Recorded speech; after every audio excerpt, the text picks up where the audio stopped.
Welcome back to the Marketing Made Social podcast. I'm Vicky Jakes, your host, and today's guest, who we'll get to in a minute, is someone I'm really excited about and who's genuinely changed the game for meta advertisers everywhere, long before most of us even knew what a pixel was.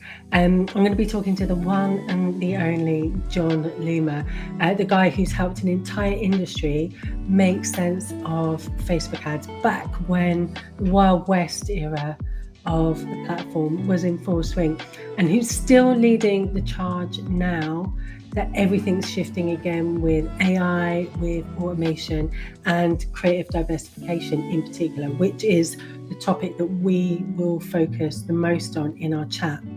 So in this episode, we get into how meta advertising has changed over the years, why so many advertisers and marketers are still clinging to the tactics that worked in 2017, and what Meta is really doing behind the scenes from Jon's point of view, and how to actually win at ads in 2025 into 2026 and beyond without driving yourself mad, toggling switches on and off in the platform.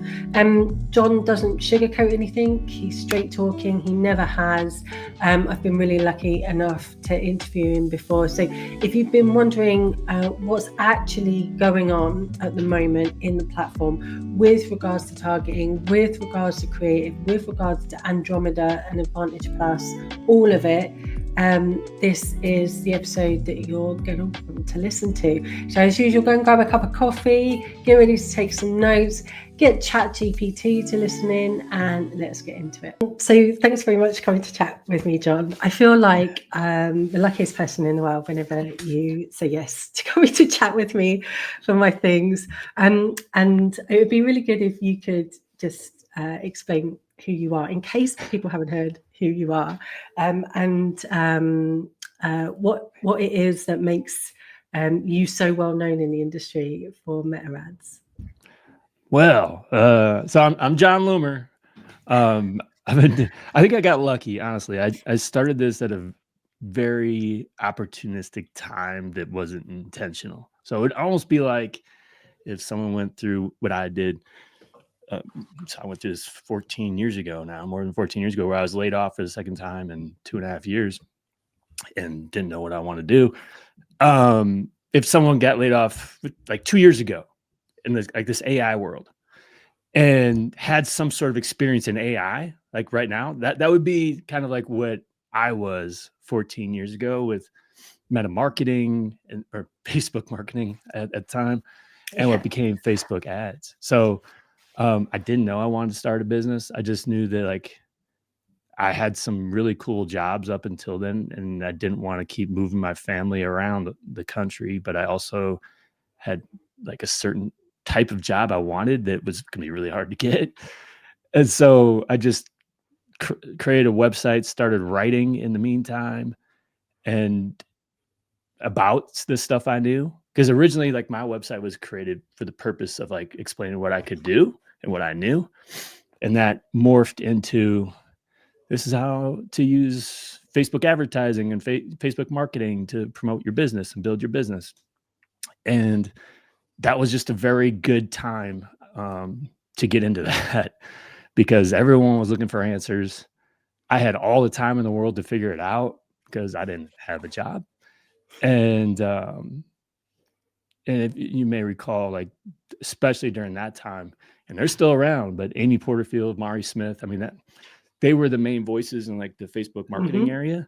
So like having a male voice, honestly, might have helped fill a little bit of a void there.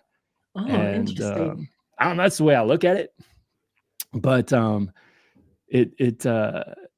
felt really lucky, honestly. I did not think I'd be able to start a business. Never had it, didn't have any experience doing that.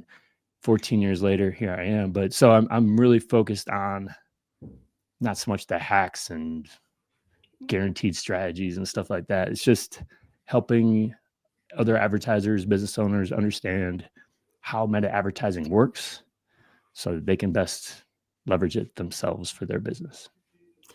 I do recall the first time I ever used Facebook ads, as it were, back in 2013 or 2014. It was, I might have told you this story before, but it was at a time when the developers could access the API from the ads platform. So it's just this unfiltered access to all of the ad data that Facebook at the time had to offer. And it's just wild. And businesses were built on this API. And then it's just wild to think that like you could have that access to all of that data. And then Facebook just cut it off overnight. And the business I was working for at the time had a really big API product, like a Facebook ads product. They were taking data, scraping it, putting the data back in, I mean, awful stuff. But it was like such a wild west, like back then.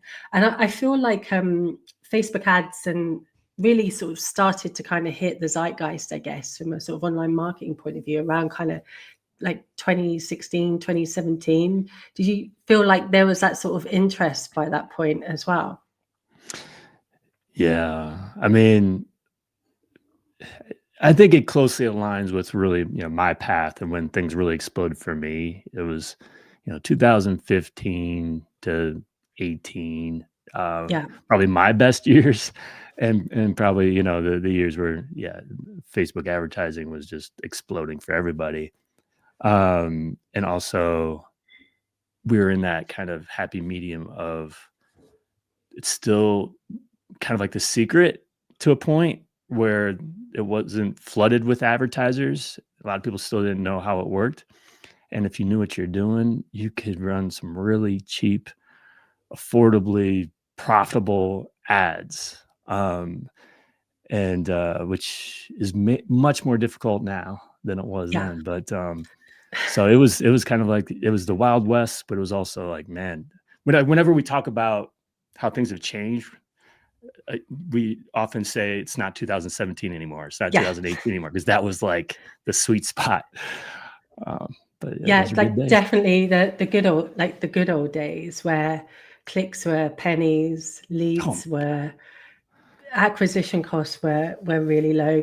I mean, you could retarget down to like 1 user or 2 users or whatever. So you could like be incredibly granular before kind of like Apple and Meta fell out about retargeting and iOS updates kind of threw a spanner into the works, right?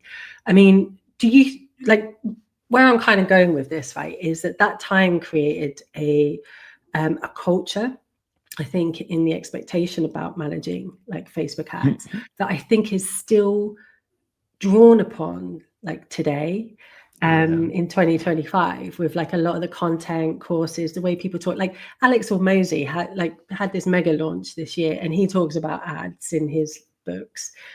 But his time was the 2017 time when he did like gym launch and all of that stuff. And I feel like that dream of what can be achieved with meta ads is based on what advertisers were doing with Facebook ads back then, right? Well, I think I often talk about how a new advertiser may actually be at an advantage. So someone who hasn't been poisoned with what things were like in 2017 and 18. Yep. Because so many of us have this expectation of what our role is and what is good, what is bad. That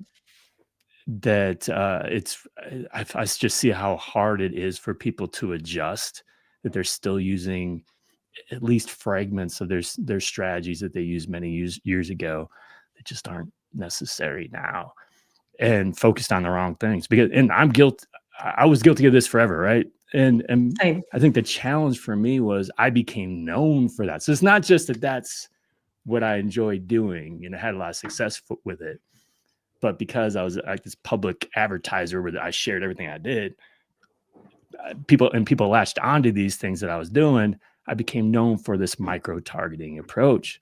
So once I realized this might not be relevant anymore, it was difficult to adjust, but I adjusted.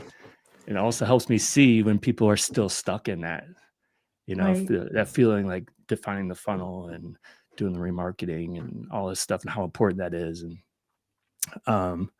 it's a tough adjustment, but it's a shift from focusing. It doesn't mean everything's easy now by any means, but we did so many things that were considered kind of busy work. It felt productive, right? Yeah. And like this secret of this is how you should set it up to find your ideal audience and all these things. So all these levers and settings and whatnot, because otherwise, if you don't do these things, your ads aren't going to work. They're not going to be effective. And we didn't really even talk about our ads. We really did. Yeah. And honestly, the way I rationalize that is like our ads almost didn't matter that much. Like So I true.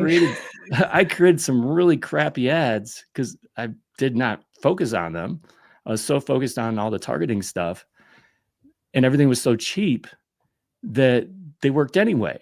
And now it's kind of flipped, right? And that's where the biggest adjustment is for advertisers, that no, you don't need to be flipping all those settings and whatnot and overcomplicating things in your ad set and creating a bunch of campaigns. But what you should be doing is focused on the ad copy and creative. And coming from someone who didn't spend any time on that before, that's really uncomfortable. Right. But that's where the focus is now. Yeah, it's such an interesting point, because I think I completely agree that, like, my understanding of what it was like to be an advertiser in 2017, 2018 or whatever was, you were a platform manager. You knew how to create 20 ad sets, all with different interest groups and different targeting, and you ran the same ads in each of them. Maybe like there'd be some personalization or something like that. I remember Gary Vaynerchuk doing this video back in like 2018, where he showed this slide and showed how you could do testing in Facebook ads, you know, by creating 50 ad sets per state for the US, and then like personalizing each ad or whatever. And so the expectation was that you'd have these sort of behemoth ad account structures, where you could do this kind of like crazy A/B testing, if you like. And then, yeah, like that busy work was advertisers like us going in, looking at the CTR or the CPC or the CPMs and switching ads on and off as we kind of saw fit. Yeah. I remember being micromanaged by a former client from a long time ago. Yeah, it's always good being micromanaged about this ad should be back on now. No, we need to switch this ad off. And, you know, thinking that we did used to have that control. But the thing that I've loved out of kind of your messaging this year is that Meta is now only giving you the illusion of control, right? So you can switch ads on and off. You can create these ad sets with different interest groups, but it doesn't matter, because it's going to show your ads to what it thinks is the best user, and it's not going to let us take charge anymore, right? And that's often a good thing. I think that's where most advertisers assume that's bad, right? And it's especially if you're coming from the place of having that control previously, and not only having that control, but that control was important.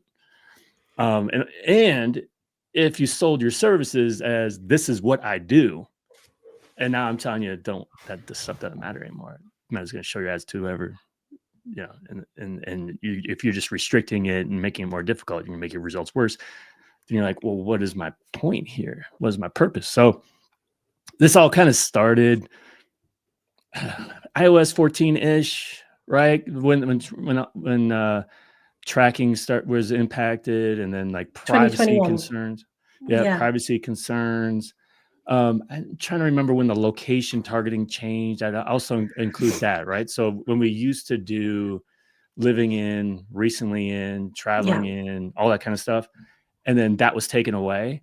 Yeah. So I now think we often it's forget about interested in or may have been near that location. Well, right? it's living in or recently in, so both of them. So you can't just target locals, which is hard if you're like a local business or like politics or school or something like that, right? Can't just target travelers. You have that for regional targeting. You have that checkbox where it'll automatically also pull in the interested in this location as well, right? But so yeah, there's no control over that anymore at all. But it's also on the targeting side where Meta started taking away detailed targeting options, But more importantly, when the targeting expansion started to happen, right? So initially it was just an option that Meta would expand beyond your detailed targeting inputs if it can find more and better results. And now it's forced for almost all of the important stuff, right? So when optimizing for purchases or for conversions of any kind, lookalike audiences, I think, I feel like everybody missed this. I stumbled on it a few weeks ago and wrote a blog post that lookalike audiences now have far more times when those are expanded than it used to be. It used to only be for conversions. Now it's a long list of things. So main point being, and expansion is now morphed into, these are just suggestions that you're providing, right? And Meta is really unclear about what that means, right? In terms of like how much of your suggestions actually matter. From the beginning, I've said there should be a breakdown that shows like how much my budget was spent on my suggestions and how much on everything else. Because that would also help us see, oh, this was impactful. This worked when Meta expanded. We've never really had that. So it's just a guess. But based on some of the tests I did, specifically with custom audience expansion, because that's the only way we can really prove it, is that Meta ignores. Like, so basically what I did, and this is really one of the tests I did a couple of years ago now that opened my eyes to, oh, this, like all this targeting stuff doesn't matter anymore. Where I did custom audiences with expansion turned on versus wide open targeting. Yeah. So the custom audiences, so the custom audiences with expansion on, I use the same audiences that were used for the audience segments, because then you can break down your results to see how much your money was spent on that. And then so it turned out I reached the people I tried to target with the custom audiences more when I didn't target anybody at all. Right? At least in this one test. Like it's just one test. But the fact that it happened, right? It's so the point being, is literally like a black box where it's like, here's a box that we're going to put on the plate and it's going to make you feel safe. Yeah. But actually it doesn't do like much. So but that ultimately, when you accept that, oh wait, I spent a lot of time and energy worrying about these interests, which lookalike is best. And then you're like making changes and stuff based on what it appears to be working and what isn't working, when in reality, it might just be random, right? Correlation, causation. Again, another test I ran, 3 identical ad sets, nothing different about them at all. Split test. Guess what happened? Meta picked a winner and one was clearly the winner over another, but there was no difference in them. Like, we make decisions like that all the time. We think that difference means something.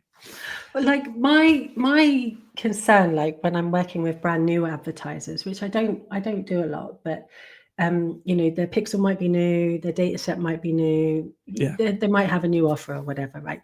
It's really hard to like sell them into this.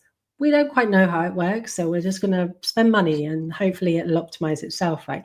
Is at least with like some of the controls that we have there, at least if we can like load in like customer lists or an email list or attach an Instagram account or a Facebook page or something, or a CRM, as you can kind of do now, is at least like we can start to train the algorithm and say, this is our people, go and find these people at least.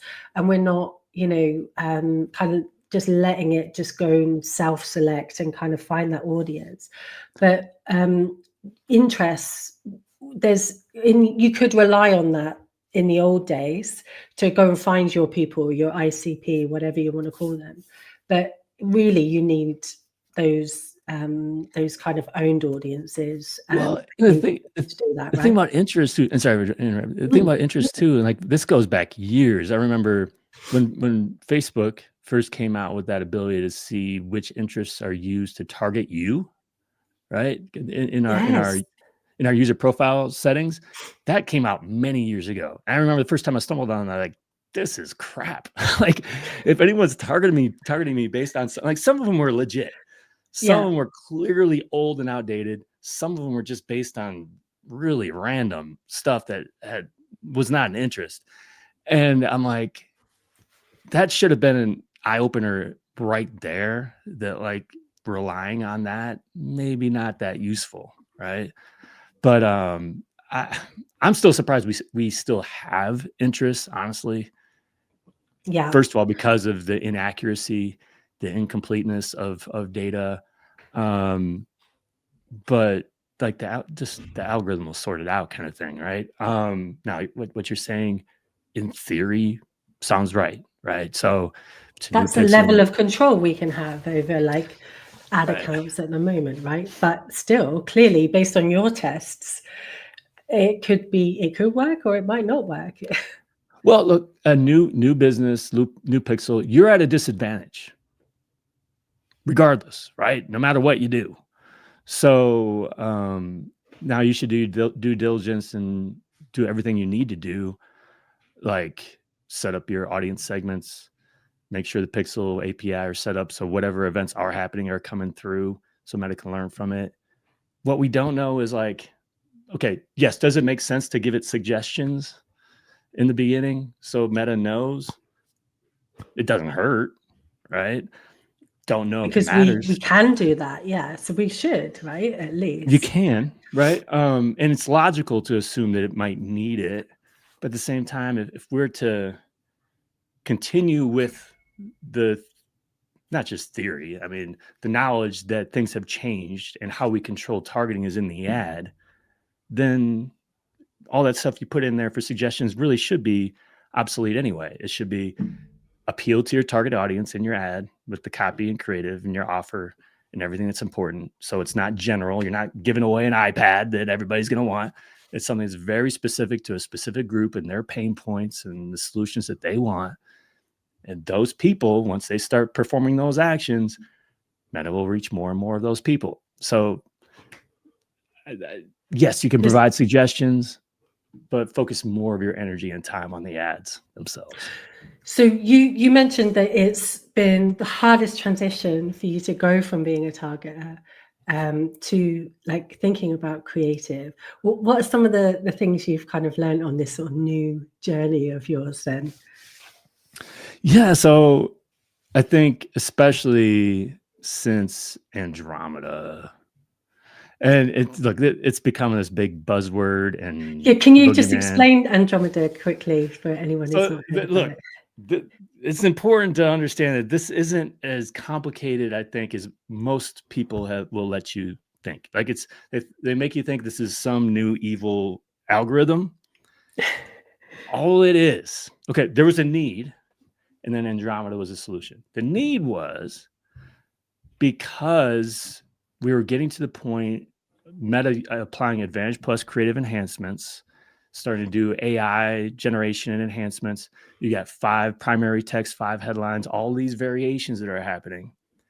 The old system couldn't handle it all, right? So it needed to be upgraded. Andromeda is the new ad retrieval system. That's all it is.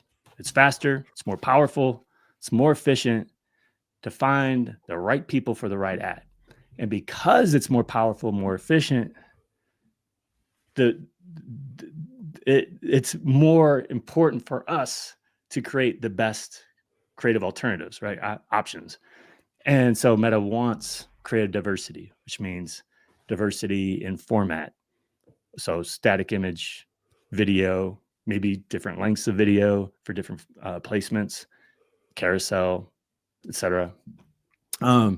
Different types of text. So using those 5 primary text options, 5 headlines, but also like different angles, different customer personas that we're thinking about, et cetera, et cetera. Now, that sounds like a lot, and it can be.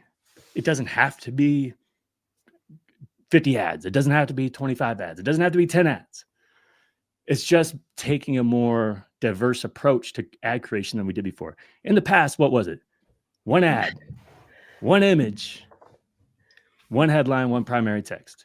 And like all this, I got to split test to find the best combination stuff. I think one of the main takeaways for me is that it's no longer about finding the best combination.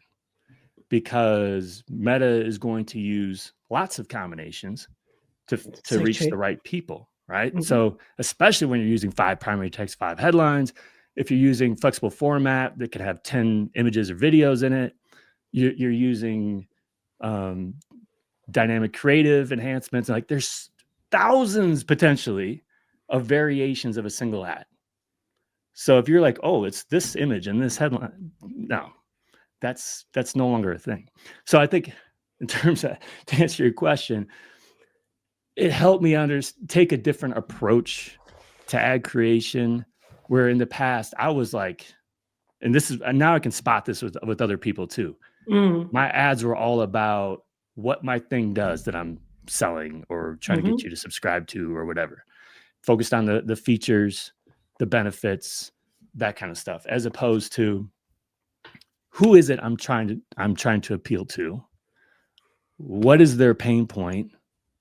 Now I understand, again, this might be obvious to anyone who has a marketing degree, sales degree, because that's like 101.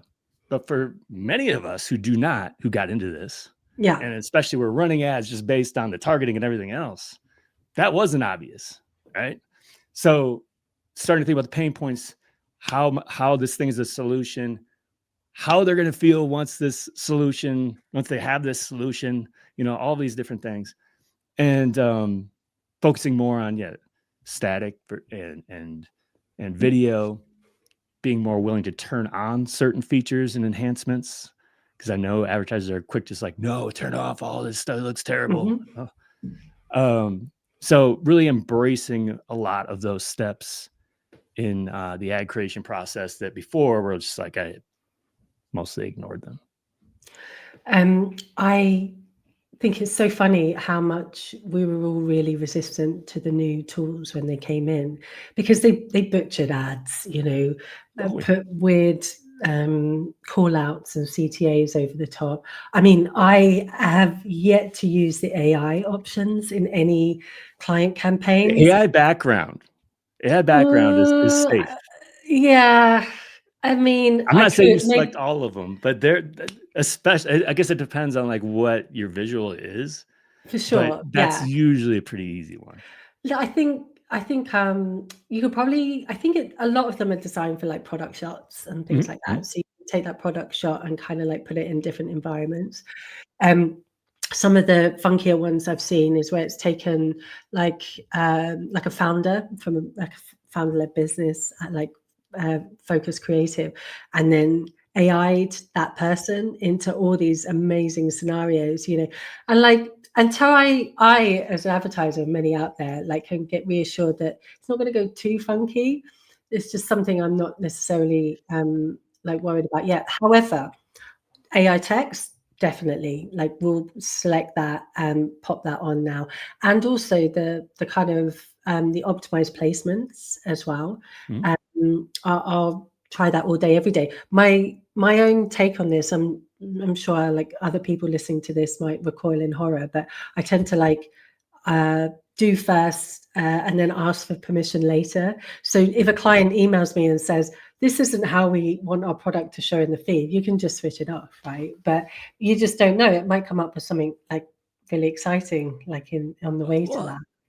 The main thing to remember, there are a couple of main things to remember. First of all, these enhancements don't mean that every ad impression is going to utilize that enhancement. It's probably gonna be a very small percentage. Yeah. That's number one. So like if someone sees it and they're like, oh, that's awful, and it's like the client, whatever, like it's random probably that they're seeing. It's random. It, right? Number two, Meta wants you to get good results. Yeah. So like, this is what I say. Yeah. The all the conspiracy theories about like Meta trying to steal my money with these enhancements don't make any sense, because it's like, why would they encourage you to do things that are going to hurt your results and make you want to spend less? Right. So ultimately, the way any of these automations and enhancements are intended to work, right? Look, there's a matter of Meta doesn't provide a lot of visibility into the breakdowns to prove it one way or the other sometimes, but the enhancements will be applied in situations where Meta systems have shown that a certain person is more likely to respond with that enhancement based on that placement, based on their history, et cetera, right? So that's the main thing to understand, is that it will only be used selectively to help you get better results. It may not be used at all. But the other thing with those enhancements too is a lot of them you can customize. So whether it's music, like that's a number one. I hear everyone turns it off. Like, well, you could select music. Yeah, that you I like. mean, there's like 5 options, I think, Yeah. sometimes that you can select with the music. Yeah, I'm actually, that's the one I'll always keep on. It's just the weird funky AI option I'll always switch Yeah, up. well, And at the moment, language as well, just because I can't guarantee it will translate I'll leave it correctly. on. Oh, and like one of my favorite things is the video one where it automatically translates your audio.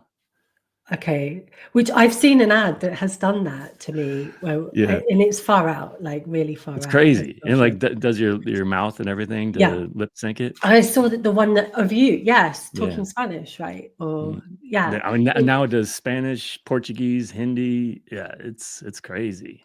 And it might not be perfect, but like it helps you reach a broader audience too. so for Yeah. for new advertisers, they're probably at an advantage, you said, because Mhm. they haven't gone through 2017 like we've spoken about on this chat today and seen the glory days, if you like, Mhm. of what it took to be a kind of an ad manager. But the kind of need for that creative diversification doesn't necessarily mean you need to be a designer who creates 20 different options. You can use the tools that kind of Meta's developing every day to create that variation for you. You just have to be smart about what it is you select and how you select it, right? Yeah. Yeah, this is where Meta could stand to be a little more helpful in Meta helpful? What? explaining, how different types of advertisers could make the most of creative diversification, right? So, because look, what's hilarious is Andromeda was first announced 2024. Most people see it as something that's completely new. It's not. It's been coming out. Like, I think it was honestly like February or something of this year. I could be wrong, but regardless, creative diversification. We know what that means generally, right? In terms of different types of formats and messaging and stuff.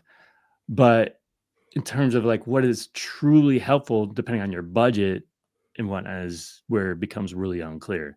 So I put off really digging into Andromeda until like, I don't know, June or something. And then once I did, I started experimenting more, and I was doing crazy stuff that everybody else would start doing too, like 25 ads, 50 ads. Yep. And the problem with doing that, first of all, is especially if you're not comfortable creating a bunch of ads, is there's going to be trade-off. Like you've got the volume, but the volume doesn't guarantee results. You probably created 50 terrible ads, which I'm sure I did. And what are you going to do? You're going to use AI to generate all these different images and stuff to help you out. Or you're going to make them all look the same, which defeats the purpose of creative diversification. So number one, the old limit of 6 ads per ad set that Meta recommended, no more than that, they said, is gone. Yeah. And I think that is no mistake with Andromeda, that it's no longer like a feeling that you have to limit yourself there. That said, it doesn't mean you need now a certain number of ads. I think especially for smaller budgets. But look at creative diversification like this. With a single ad, you can do things like customizing your creative by placement, so different aspect ratios. You could have images in some placements, videos in others.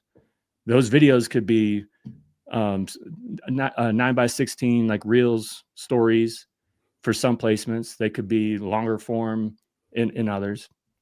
You can use the 5 primary text, 5 headlines. You can add AI generated and edit those AI generated texts and headlines as well. You could apply things like the related media, where Meta detects creative you've used for other ads. You could do things like the AI generated backgrounds, at least, they're safer. I mean, I do think the AI generated images are getting better, Yeah, they are. but the It's true. bar was very low. So, Very incredibly low. Yeah, 10 um, finger, so 20 finger kind of things. Yeah, on yeah. hands. And So you have all that, and you have all the Advantage Plus creative enhancements. So essentially, with a single ad, you could easily create thousands and thousands of variations, right? So it's being open to all of these different things, even on a small budget, even with a single ad. You can satisfy much of what creative diversification is all about.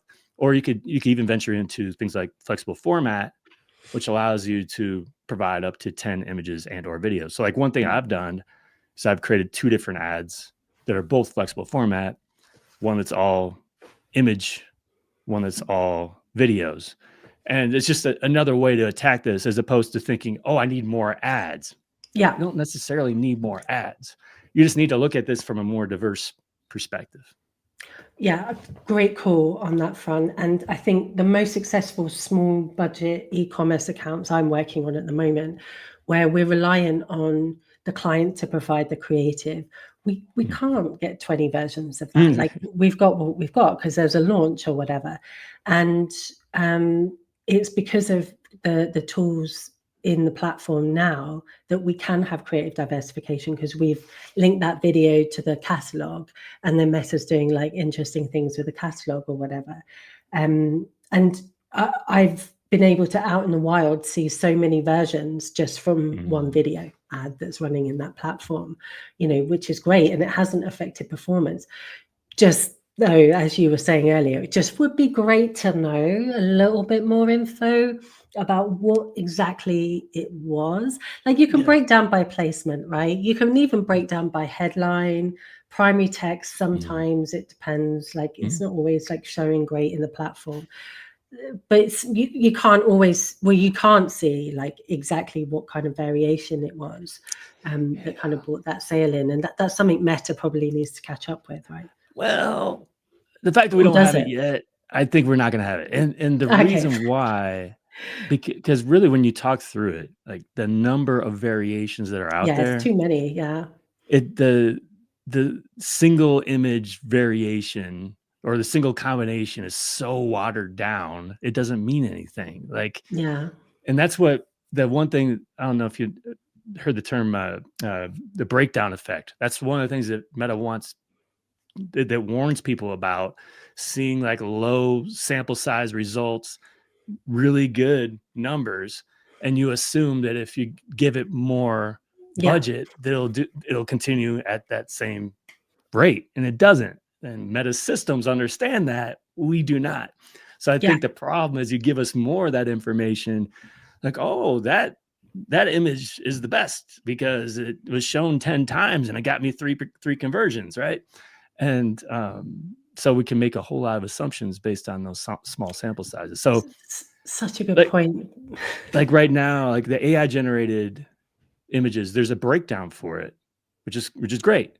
So you can actually see how your original images do versus the AI generated. Now you don't know which AI generated image if you end up selecting 6 or whatever, but you know that in overall the AI generated images, you can see how they performed. And I've actually seen they've in my case, because I'm not using drastic differences. They're usually backgrounds, but they're either the same or in some cases slightly better than my original images.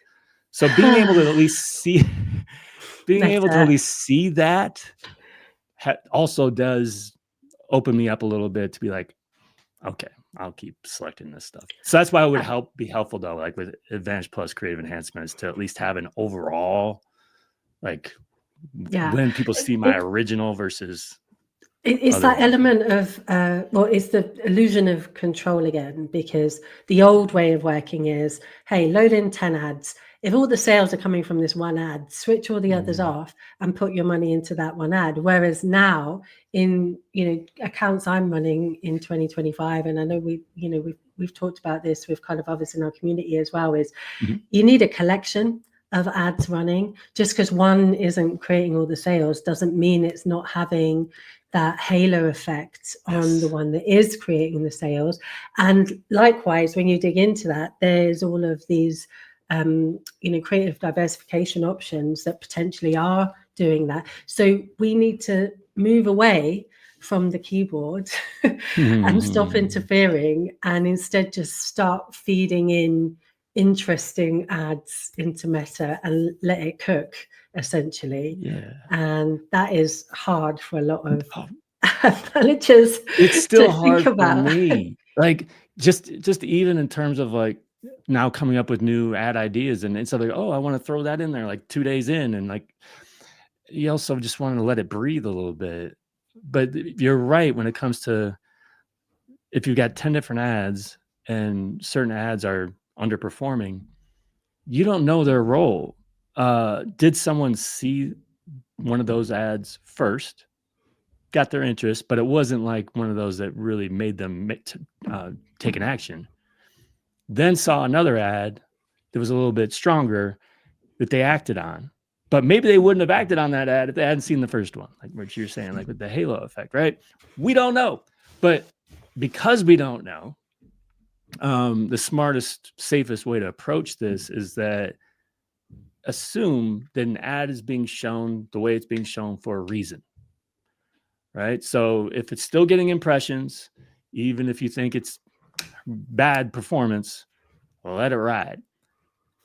Where you can like feel free to turn stuff off if you're not getting good results in aggregate, meaning your entire ad set, all those ads in aggregate, you're getting bad performance, and you're like, you know what, maybe if Meta didn't spend all my money on this one ad, I'd get better results. Knock yourself out, turn it off, see what happens. You're not getting good results anyway. You've got nothing to lose. Yeah, nothing to lose. But when it comes to feeling like you're optimizing things by turning off the low performers, it's not really the way things work now, especially since like it's sit down. Like, yeah. Because really our role is about giving Meta as many assets and the right assets, right? And it's spread across these ads, and it can use different things, right? So depending on the placement, depending on the person, depending on the situation, just let Meta have it. And if you're getting good results overall, don't mess with it. Yeah, I feel like the title of this episode, John, is going to be "We Don't Know," and that's our mantra now as ad people. We don't know. No, we don't know, but it's working. And I think that is the problem, that we get hung up too much on the things we don't know instead of focusing on the things that we actually do know. Like, and too many advertisers will completely discard the things that Meta says officially. And I'm not talking about the PR fluff. I'm talking about how the things work. Right? Focus on how the things work to help build your overall approach and strategy. Because otherwise, if you're just building your overall approach and strategy based on things you don't know, and based on theory, and based on 2017, not a good approach. Well, here's to 2026, and we'll see kind of what Meta's got in store for us next year. Like, final thought: do you think, like, at some point, Meta will do end to end? Like, it will create the creatives, it will do everything. All we need to do is switch a button. Like I see that concept as being like a boost button, like today's boost button, right? It's the easy button. Like, is it possible? Yeah. For small business that doesn't have the resources, doesn't have the knowledge of what they're doing, can't pay an agency, etc. Is Coca-Cola going to do that? No. Are they going to trust AI to completely create their ad campaign? Follow the brand standards and everything, even though you can define the brand, all that stuff? No, that's not going to happen. So, look, maybe I'm naive, but I think much of this stuff will be automated. It will help us to get the most out of it. There are times where we still have to take the wheel to a point. Like the way it was described, I think in some of Mark Zuckerberg's announcements or calls or whatever, this doesn't make any sense, right? Just like giving Meta the domain name and Meta And a generating a wad bunch of of cash, ads. and Yeah, then say, "Off you go." Yeah. that is incredibly dangerous because, like, well, certain stuff I don't want to promote. We can't promote right now, right? That kind of thing. You've got your own business goals. So, and basically, he was saying that they would find the best products to promote and all that kind of stuff. So, there's a middle ground in there where, yes, more and more of this stuff's gonna be automated. I think some of that illusion of control is gonna not even be an illusion anymore. Like, again, I don't know why detailed targeting still exists. Lookalike audiences don't make any sense. Those are very likely gonna be gone at some point. That's just a guess. I don't have any inside information. But it'd be smart on Meta's part to take that stuff away just to get our hands off of it so we can focus on what's more important. On the good stuff, yeah. And but yeah, agency is still gonna have a role at least through 2026. I think what we need to do though is like to adjust where our strengths are, right? And if your strengths, if you're advertising for others and your strengths are all the levers that are being pulled in the campaign and ad set, good luck to you. It could be a tough year. Yeah. Well, look, Jon, this has just been such a delight to chat ads with you today, and it'd be amazing to have you come back and sort of see if some of your predictions kind of come true in 2026. Absolutely. I always love talking to you, Vicky. Thanks so much.